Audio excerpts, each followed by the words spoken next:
it's your boy Gomi. I'm back again, and we're going to be looking at UFC Fight Night 213. I'm not going to go through every fight on the main card or every fight on the card, to be perfectly honest with you, unlike a main pay-per-view, but I will be going over the main event, as it is definitely one I'm excited for. There's a few nice fights on the card, primarily Dustin Jacoby versus Khalil Rountree. That's going to be the main fight I looked forward to other than the main event. I really like Khalil. He is a very, very violent finisher. The only problem is he's 50-50, a la Michael Johnson, which kind of sucks. Other than that, Trishan Gore, I'm not a big fan of Trishan Gore. I had higher hopes for him in the UFC, but it's a fight. And then Max Griffin versus Tim Means is probably going to be a banger. Two guys, a little over the hill, but still throw down, which is perfectly fine with me.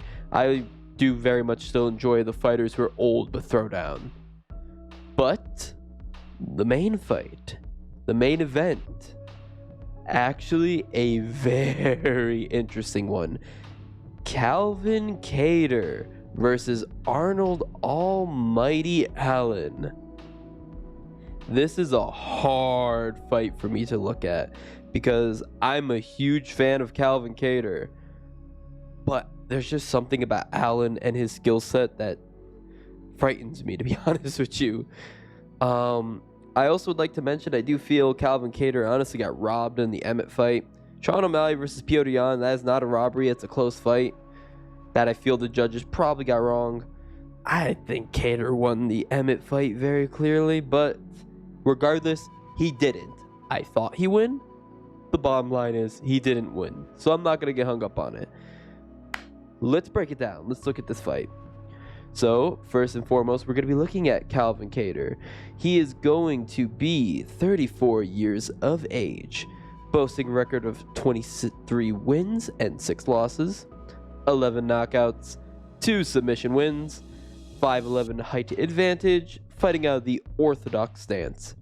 He has a 72-inch reach advantage, a 0.44 takedown average. That's pretty irrelevant. We're not going to be looking at that for him. A 29.41% significant strike accuracy. That stat really surprised me after what I've seen over the years from Calvin Kattar. To see him have that low a stat is shocking. And as of when I wrote this or fixed up this little document, he was a plus 105 underdog. I actually believe it's tied 105 to, 115 to 115 now. I believe it's a pick'em, which I think it should be. I really think it should be a pick'em, to be honest with you. Calvin Kattar is going to be boasting significant wins over Giga Chikadze. I love that fight so much, by the way. Dan Ige, Jeremy Stevens, and Shane Burgos. Pretty impressive list right there of people to beat down at featherweight. Showing Calvin Kattar is a dog. He's got that dog in him. It's just he loses to Max Holloway. He loses to Volkanovski and also Josh Emmett. And to be honest with you, I don't know how he'd hang against someone like Brian Ortega or Yair Rodriguez, but I don't know how Ortega's going to be after his shoulder injury. And now let's look at the Almighty. Age 28. A record of 18-1, undefeated in the UFC. 6 KOs, 4 submissions, so very evenly spread out. 5'8" height. He is going to fight out of the southpaw stance, so orthodox versus southpaw. Interesting. 70-inch reach disadvantage, a takedown average of 1.41. Now, I will be honest with you, I thought it would have been higher than that. I remember Arnold Allen being a lot more balanced of a fighter, but the numbers speak for themselves. And what shocked me, 50% significant strike accuracy. That's pretty good. Because a lot of it, Arnold Allen is like, he's a really, for majority of time, don't let him fool you with the Dan Hooker fights. Don't let him fool you with the Sodiq Yusuff fights. He is very much a power puncher. He searches for that shot, and he's got a mean, cracking left hand. And as I stated about the odds, it's a pick'em right now. It is a pick'em, and it should damn well be.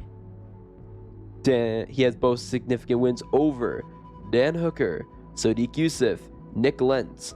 I didn't fill out that much for Arnold Allen because some of those I don't find as relevant now, and some of those I don't think were just all that wins. But to be honest, don't let his record fool you. He just got his break into the spotlight he needed with Dan Hooker. Granted, that was a heavily depleted 145 Dan Hooker.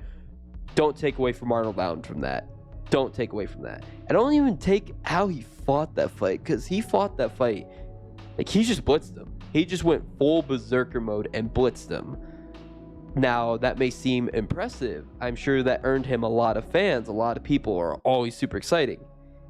He cannot be doing that against Calvin Kattar. You do not want to be doing that against a guy like Calvin Kattar, because he will punish you for it. We can see something like that in his fight against Giga Chikadze. Calvin Kattar did a lot of damage to Giga Chikadze. He eviscerated him, cut him up, and all of that was due to his crafty and precise striking. Calvin Kattar is a dog, and he's got a ton of weapons. Not much when it comes to like feet, like kicks and knees, nothing insane, but his boxing combinations and his elbows. A lot of people talk about his boxing combinations, but his elbows are hellbows. They are vicious. During the Giga Chikadze fight, the whole time they're basically screaming, Stevens, Stevens, Stevens, because of that Jeremy Stephens fight, because he just murdered him with that elbow. Vicious counter right elbow as Jeremy Stephens initiated, and that just took him out. And then he finished up with some elbow ground and pound. Don't forget that. Calvin Kattar, honestly, he just does really good job of just dismantling people. His boxing is just so ferocious. That's why I was so surprised to see his significant strike accuracy is just so low. It's not that good. He has an overall striking accuracy of 40%.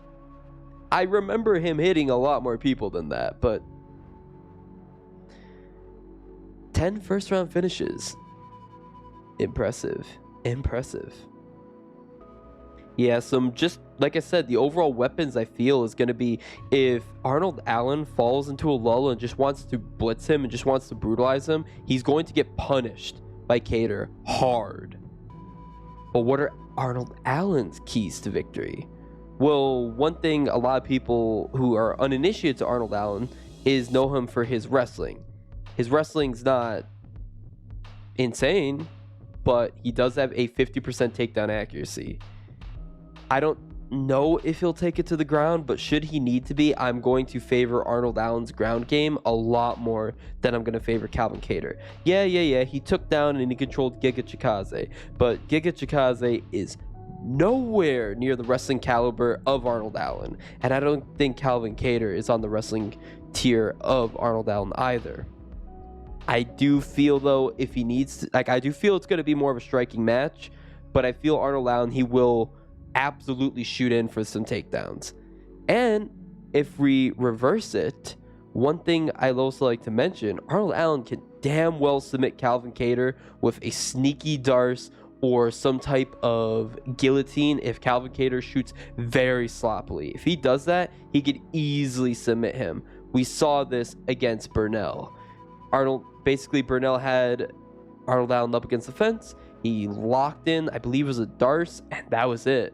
He locked that up, and there was nothing he could do, and that was all brought forth by sloppy grappling.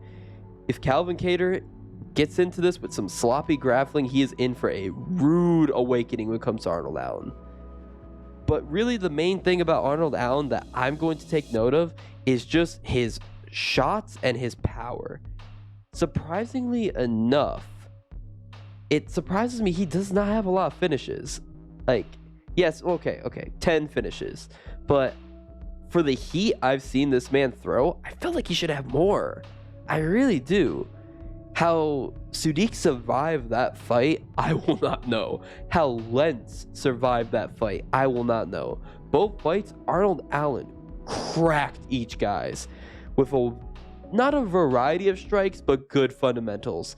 He hit Lentz actually it was Melendez, forgive me. Another guy who I'm surprised he didn't finish. Melendez, he hit him really hard to the body twice successfully. And then Sadiq landed some brutal high kicks, one of which rocked him and dropped him. Arnold Allen's got some power to him. But you really think Arnold Allen's going to knock out Calvin Kattar? Well, he could if Calvin Kattar's chin is shot. If his chin is shot, it can be. But why am I so hesitant on Kattar getting knocked out?